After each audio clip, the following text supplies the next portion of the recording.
The journey home. Polar Bear was sat floating on ice. Forlorn, he realised that the frozen sea around him was melting. The polar bear had lost his home. Well, I can't stay here, he decided. So with that, he leapt from the ice and went for a swim. As he was swimming through the ice-cold water, he came across an empty, unused boat. He climbed in confidently and sailed the sea.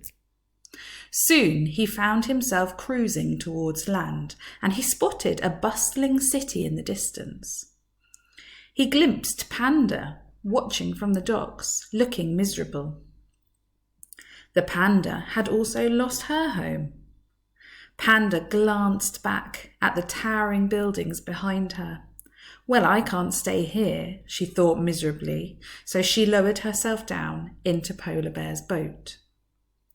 After a while, both Panda and Polar Bear floated up the river in their rickety old boat and came to a place where a jungle used to be.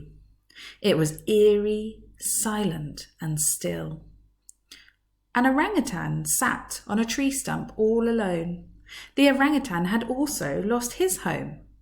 Well, I can't stay here, he sighed sadly, so he lowered himself down into the polar bear's boat. The waves carried them all far, far away. They all felt very lost on the big blue sea, and the animals were saddened by each other's tales of their precious homes. Then all of a sudden, as the waves calmed, a desert island appeared in the distance. What a magnificent place! The animals sailed their boat towards the land and hopped off excitedly onto the sand. Tropical trees swayed above them, and the soft sand and gentle breeze lifted their spirits. We'll stay here until we can go home. We can go home when the trees grow back, when the ice returns, and when the cities stop getting bigger, said Polar Bear.